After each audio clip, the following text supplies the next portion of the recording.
This program is brought to you by thepodcastfactory.com. Canine Crew, it's time to just sell the damn thing.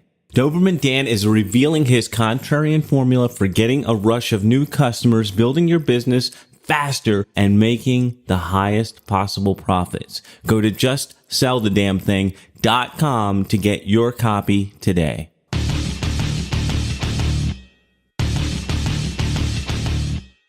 Prepare yourself for the uncensored, nothing held back, no BS reality of how business and life really work.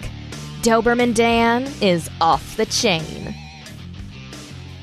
So I'm starting now. No, start now. I am a fat ass. After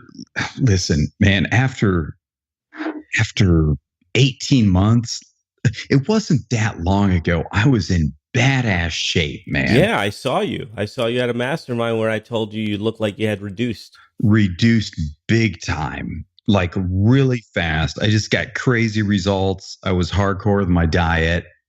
And then 3 months ago, with the stress of moving and multiple injuries, I have, with the exception of getting started again last week, I haven't lifted anything more than my 11-pound dog in 3 months. Is it any coincidence that you started a week before you recorded this, just so you could say you started?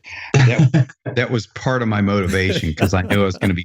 I knew I was going to be talking with Ollie, and I didn't want to feel like a total loser. So I got 2 workouts. Especially since when you got in shape before that, there's a testimonial page from you. Yeah, because you were the one who helped me get into shape, and so I knew I was going to be talking to you. So I'm like, holy crap, I gotta at least get back in. So yeah, 2 workouts in last week. At least it got started after a 3-month layoff, and I'm back at it. But anyway, Olllie Matthews, ladies and gentlemen, my own personal trainer who I've hired and friend. Yep. So thanks for being with us, Ollie. No problem. It's a pleasure. Today's probably going to be all over the place, because there's a bunch of stuff I want to talk with you about. Not just getting in shape. I know that's what everybody wants to talk with you about. Losing weight in shape. Time of year as well. Oh my God. Yes. We're like, at the time of this recording, we're about 2 weeks away from when everybody makes those New Year's resolutions. But there's a lot of other stuff I want to talk to you about too. So give everybody the backstory on who you are, what you do, how you wound up where you are now. So I'm the guy that helps entrepreneurs and business guys optimize their health and fitness. And how did I get here? Do we want the long story or the short story? You tell whatever amount of story needs to be told for it to impart the truth. Okay, well, we'll start and make a short version of the long story. So I was ridiculously overweight, about 260 pounds, something like that. And I was not able to get to the end of my driveway without running out of breath. And that was whilst walking. So I'm like, I need to do something about this. And this was when I was in music college and I was working a job. And I'm like, okay, cool. I need to do something. So I started going to the gym, and I was really scared at the gym. Didn't want to go to the weights, and I was intimidated by everyone. And then I suddenly got hooked. From there, I left my job, became a personal trainer, dropped about 100 pounds, went on the bodybuilding stage and competed multiple times, and then was realizing there was no money in fitness. So after dropping the weight, getting on the bodybuilding stage, I went back to my corporate world in insurance and said, I'm going to make a career out of this. As you do in the corporate world, you start diving in, and I was doing well. One of the best salesmen there, and I got made a manager on what we call a secondment over here in the UK. So you get the job for a year, prove your worth, and then you get it permanently. But I lost that job due to budget cuts and had to go back down again. I'm like, okay, well, it happens. I'm not going to moan about it. I'll work away and get another job. So worked my way up to management again. And what happened there, lightning struck twice. So I got put into a pensions department, was manager of a team, and then the whole department got sent offshore. That was a time when the corporate world was stressing me out. I then had anxiety, had panic attacks, and I was off work for about 3 months with what the doctor said was like severe depression with it. I'm like, okay, what can I do? And it was at that time where I decided enough is enough. I'm going back to the fitness world that I love, the fitness world which has changed my life. And I'm going to start pushing what I actually believe in. And I've worked with entrepreneurs. It was around 2014 where I met our mutual friend who introduced us, Dan Meredith. And that was kind of a massive change, because in August, I quit that job. August 2014, I quit that job, became officially self-employed. And from there, it's been pushing and pushing. But there's a bit of a twist in the story, is that I grew up in a family of endurance athletes. And whilst I've worked with entrepreneurs through Dan, work with yourself, with Ron Reich, it was a case of I still wanted to help my family. My sister was a runner and my uncle was running coach, but neither of them would take advice from me. So I was like, okay, I'm going to show them what to do. And ended up becoming the guy for endurance athletes and worked with a lot of triathletes, world champion triathletes, Tour de France rider, Olympic athletes, and just, one thing led to another. But the big thing that happened here, which I've kind of skipped over a little bit, and which is the big reason for me focusing on entrepreneurs, on business guys now, is that my dad died when I was 15. And he was a salesman. Then he became manager of holiday parks and was literally ridiculously good at what he'd done and was working to provide for his family. And was on a course, suddenly went into hospital with a migraine, had a stroke, and then was dead 2 days later in 2001 when I was 15. So the reason that I've worked with business guys is that, as you said, it's stressful. It's stressful being an entrepreneur. It's stressful being up the top. And what happens? You try and provide for your family and you don't realize how stressed you are. We live in this world where we have to hustle and grind and just work hour after hour. And then you try and provide for your family, but in actually trying to provide for your family, you end up not being able to provide at all, just like my dad did. That had to have been devastating to lose your father when you were 15. Yeah, I think it wasn't until the last few years, now I'm 31, that I realized how much of an influence it has been on the path that I've taken. Like at first, it was having that inspirational figure to grow up and that role model. But I figured that the reason that I really love helping people and helping people with their health and fitness is because I wasn't able to help my dad. Wow. That's a pretty big motivator. Yeah, exactly. And if even one son, one daughter gets another few years with their dad, their mum, then job well done. Absolutely. So for anybody who's in the US who is thinking, hey, this guy doesn't talk like us. Well, there's a damn good reason for that, because you're in the UK, but these days it just doesn't matter because of thanks to Skype and WhatsApp and email, you work with clients all over the world. Exactly. I mean, most of my clients are in the US. I've got clients in Canada, Philippines. I've actually got less clients in the UK than I have the rest of the world. I think I know why that is. If you care to hear. So only in his own hometown is a prophet without honor. Yeah. So here in the US, you're the exotic foreigner with the cool accent. So Yep. It helps that I absolutely love America as well. Well, thank you for that. So anyway, you and I have worked together. I've hired you. I put my money where my mouth is.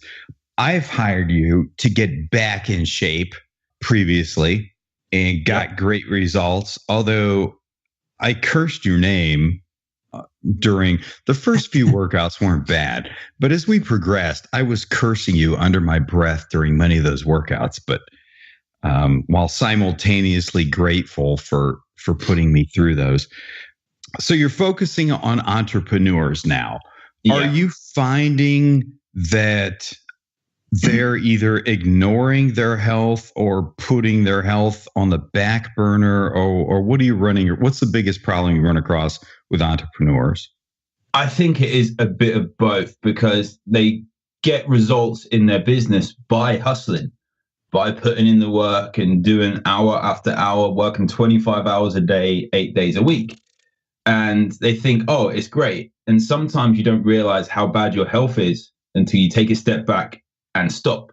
And that's when you suddenly get really ill.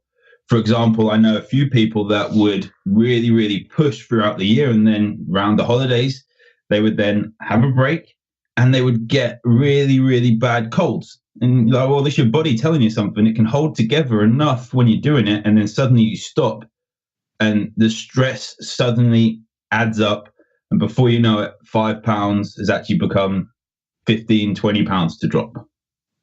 It's almost as if your body, you push to a point until your body forces you to take it easier or to take time off. Yeah. And then as well, because of the mindset we're at, we want things pretty quickly. And there's so many different exercise routines and so many different diet fads that are easy to go in because they promise quick results. And as a result of that, people are going up and down, yo-yoing, and the mindset towards dropping weight says they have to really hit it really hard for a short sprint, and then they burn out. And then they put the weight back on, which is usually more, and then they do it again, rather than just having this healthy lifestyle, which is sustainable.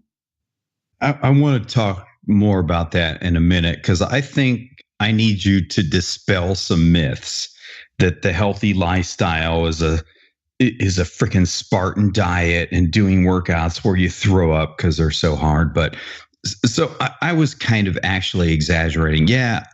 I've been through some changes here recently, and building this new house and the stress of that and the move and the stress of taking on too many projects. Yeah, I haven't worked out in 3 months. I'll be honest about that. That's an excuse. Could I have worked out? Yeah, sure. What's it take to get my ass out of the chair and do some body weight squats and push-ups and stuff like that? So that's an excuse, and I take full responsibility of it. But I stepped on the scale. There's a supermarket chain here in the South, Ollie, called Publix, and they have those big ass scales when you walk in. So the other day I stepped on that thing, and I'm thinking, oh boy, I haven't been working out, and I've somewhat relaxed my diet here and there, and like, oh my God, I'm going to step on this thing and be blown away. Well, long story short, after 3 months, I've gained 7 pounds, but it ain't as bad as it sounds, because thanks to you, I know how to get back to where I was really fast.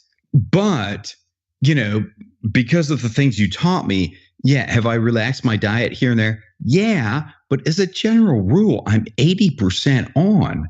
So even after 3 months, I'm really not in bad shape at all. If anybody were to see me, they'd probably not even notice the difference. So anyway, I'm back at it. But anyway, when you put me on the program, I'm vain, okay? So I'm an old musclehead from back in the day. I'm an old bodybuilder. So I wanted you to put me on that type of program, and it was difficult.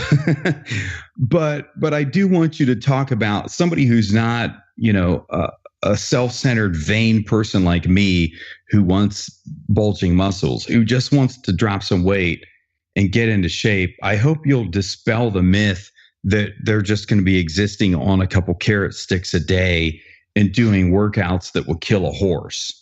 Yeah, well, it's about sustainability. And if we've done workouts that will kill a horse and then fed him a carrot like you do a horse, then it's not going to last.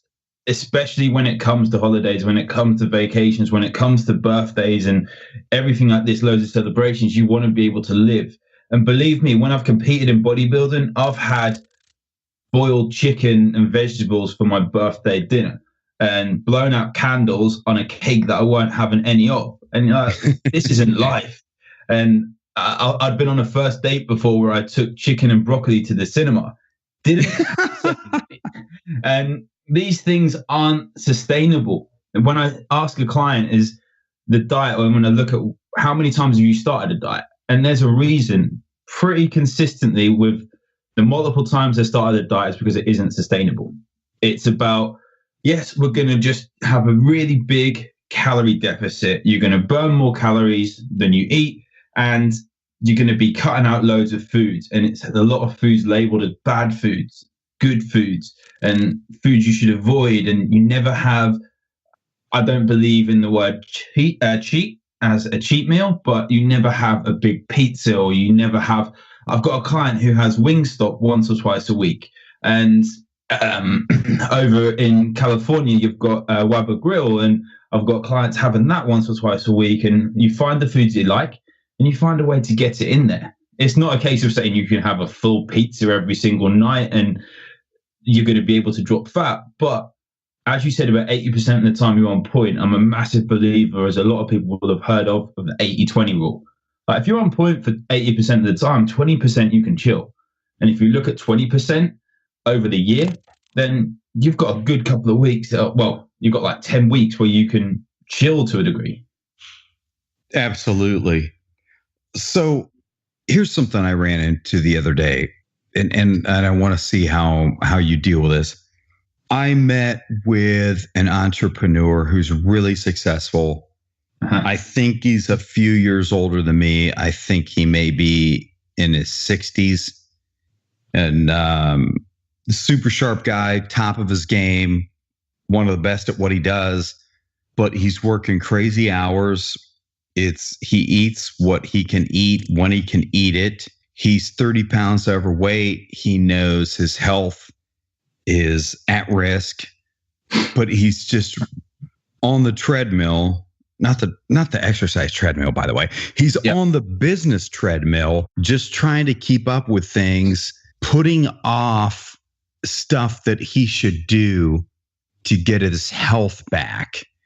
And that's like that's a recurring theme I keep hearing, like, well, I'll put it off until one day. And I'm just wondering how you deal with that objection. Usually these people, unless they can see that they need to do it, in the nicest way, these people potentially need to have something serious happen that gives them a kick like up the arse to show them that, yes, we need to do something about your health. But a lot of times as well, people think that like you wanted the bodybuilding style workout because that's what you like doing. But it's not viable for a lot of people to do that. So 5-10 minutes a day, maybe even 3-4 times a week is better than nothing. And you're going to get healthier by doing that. So these people need to be able to see that it doesn't have to take away from their day and can actually add to it. By doing a small workout in the morning, out of bed, doing a little bit of body weight stuff, like you said, body weight squats or a small circuit, you can actually add more energy to your day, add more focus. And with more focus, you can get more done in that day. So where he may have to work 18, 19, 20 hours, he could actually get that work done in 14 hours, 12 hours. And it's multiple times I've had clients say, I've actually earned record numbers whilst working with me and worked records because they've worked less. And there's no coincidence behind that, because you're getting your brain working, you're getting your focus working. And when I talk about performance, yes, I've got a background in endurance with some very high level athletes, but performance to me is being able to put in the work day in, day out, get ridiculous results and grow mentally as well as physically. That all makes sense. And I totally get it. But I personally deal with this. So I've experienced this. If you'll just simply dedicate a period of time a day to do exercise, no matter how busy you are, it refreshes you. It brings up your energy, but the excuse always is like, well, geez, man, I can't afford the time. I don't have 30 minutes or whatever out of the day to do this, which it's kind of a catch-22. Like, Yeah. well, yeah, I get it. You don't have the time, but if you don't make the time to do this, then you're just always on that hamster wheel, you know? Exactly. And eventually the hamster wheel gets oily and you fall off. And that's when your health needs to come first. There's that fixing your oxygen mask or fixing your gas mask first. Because if you're not right, how can you help anyone else? And when you get people like this and they know they need to do something with their health, and you think, what were they like 12 months ago? What were you like 2 years ago? And ask them that. And it may be they've put on 10 pounds. Okay, in a year from now, if you don't do anything about it, you're going to put on at least another 10 pounds. So you'll be 20 pounds away from when you thought you may need to do something about it. And what about a year from then? If everything is the same and consistent, you may have another 10 pounds on there. And before you know it, the body will give up. So if you haven't got time for it now, it's essentially saying in the nicest way that you haven't got time for life. Ooh. That's a harsh statement, but That's I've a had harsh clients statement. that have said like they've said they haven't got time. Now, with my revitalization blueprint, with the work that I do offer to actually go to a client, stay with them for a week, and 2 of the days of the week, I'll say I'll travel there. We need to have fun for 2 of the days. So you take me to an attraction, a theme park or something, but I'll be with you and say, we're going to eat this now. And I'll show them that within their busy day that they can get a 10-minute workout in and they can get the food in. There's enough places that I've physically ordered the food in for clients as well. So like you've got Panera over there, which are very good at having healthy meals and they'll deliver. You've got meal prep companies in practically every city in every state, and they will deliver healthy food. And all you've got to do is put it in a microwave or just have it there and then. So what would you say to somebody who, I mean, let's not take an extreme case where somebody's like 100 pounds overweight.